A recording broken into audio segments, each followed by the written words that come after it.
Hello everyone, today we are going to talk about the gear trains. A gear train is a combination of two or more gears which is used to transmit motion from one shaft to another.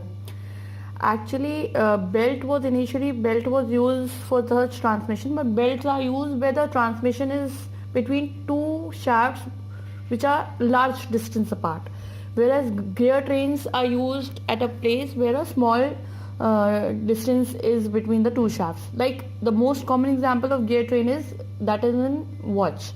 We have seen that the watch gives you minutes, second, hours. Every time 60 seconds is done, we get 1 minute, and after 60 minutes we get 1 hour, and likewise. So there is a combination of these trains are there which perform this task for you. Apart from that, we have different types of classification, or we can say we have different types of gear trains. First is simple gear train, the other one is compound gear train, third one is reverted gear train, and the fourth one is epicyclic gear train. In the simple gear train, what do we have is we have two combinations, two shafts are there and they are interacting with a pair of gears. So one gear is having one is acting as a driver and the other one is acting as a driven gear or driven shaft. So we have one driver shaft and one the driven shaft, and they have a relation of the speed and teeth ratios. Then we have compound gear train. A compound gear train is a gear train in which in a single shaft more than one gears are mounted. That is to say that one gear is having one shaft is having one gear, whereas the second shaft is having two gears at a certain distance. That the speed of both the gears will be same, and it will be in relation with the first gear. First two behaves like this, and the third and the fourth interaction will depend on the type of number of teeth of that particular gear. We will study it later on. Then we have reverted gear train. The definition or the key point of reverted gear train is that the driver shaft and the driven shaft are coaxial. The word coaxial is the key word over here. It is to say that there can be simple gear train or compound gear train combination to obtain such arrangement where the driver shaft and the driven shaft are coaxial. Then we have epicyclic gear train. It is the most commonly used gear trains. It is basically used in automobiles for various functions, various turning. We use it in differential gear assembly also. So epicyclic gear train consists of a sun and planet arrangement along with the arm. So it usually behaves as a simple gear train or a compound gear train, but it has an arm attached to it, and that arm is also moving. It also have the movement, and then either of them could be either of them can be halted for a second and then the other one will move. We have different arrangements of epicyclic gear train, and the most commonly widely used gear train is the epicyclic gear train itself.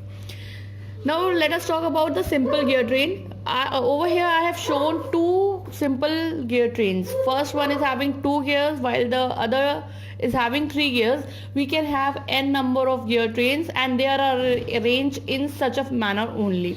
Like, how do we identify the simple gear train? The simple gear train have two different shafts and the two gears are interacting with each other.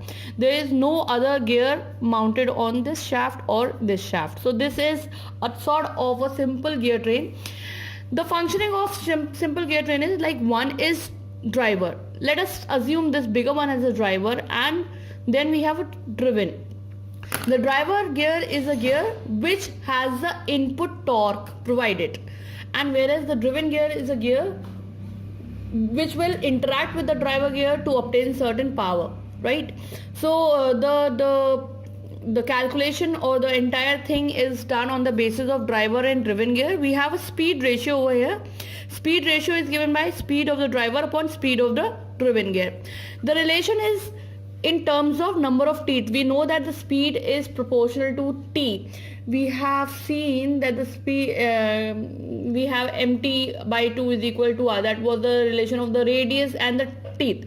And similarly it is with the teeth also. They are inversely proportional to each other. Like n1 is 1 upon t1 is proportional to 1 upon t1. So we have n1, this is the driver. Let us take this as the driver and this one as the driven gear.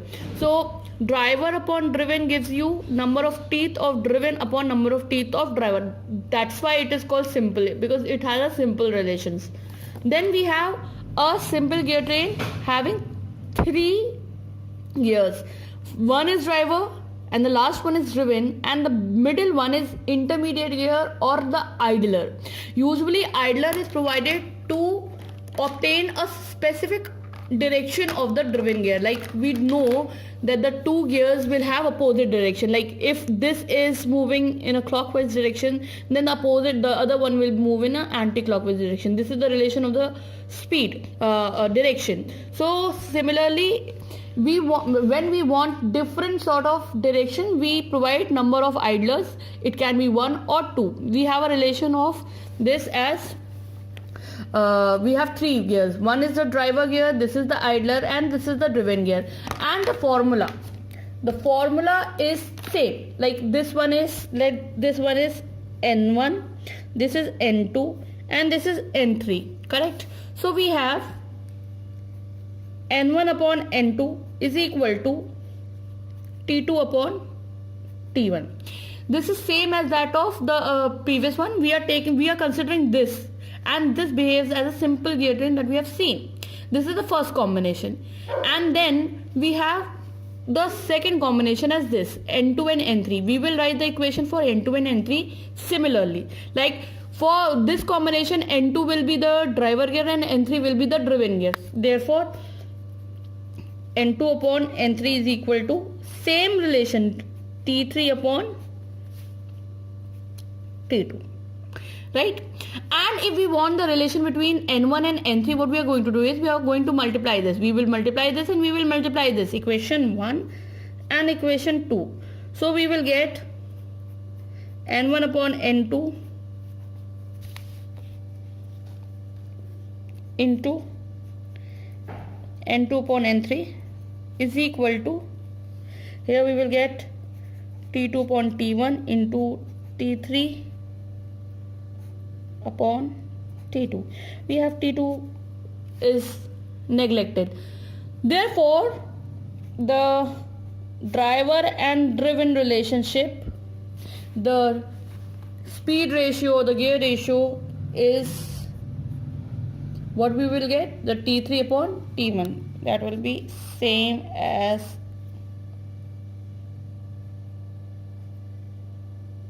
the initial this one, like driver upon driven. The same relation will be obtained. Now let us consider we are having we are having 3 gears over here. Let us consider we are having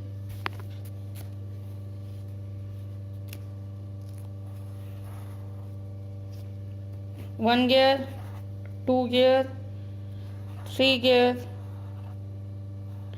and 4 gear. Okay, this is n1, n2, n3, n4. Like these 3 will behave as these 2 equation, and the last equation will be written as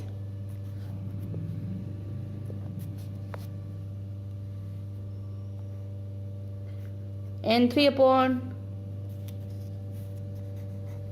n4 is equal to t4 upon t3. Like this is the third relation.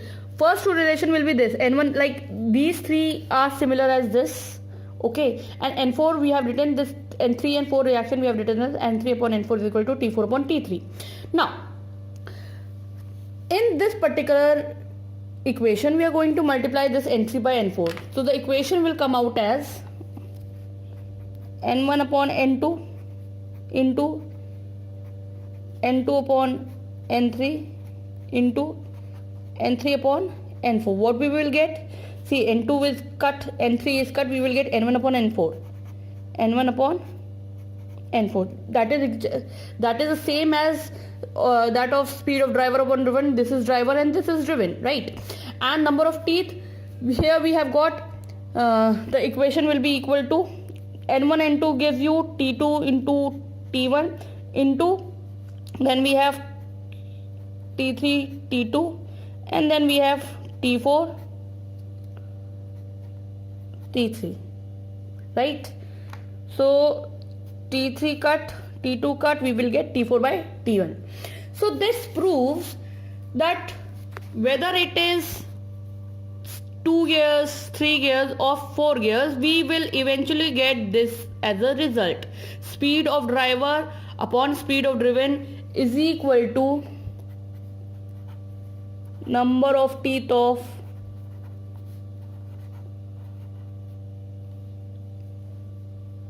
driven upon number of teeth of driver. That is why it is called as simple gear train, right? Now let us understand why do we need what are the consequences of all these trees. When we have odd number of gears in a simple gear train, right, we will get the same direction. Like this is clockwise, this is anti-clockwise, and this will yield again clockwise. That means whenever we are going to have odd numbers of gear in a simple gear train, we will get the same direction. Odd gives you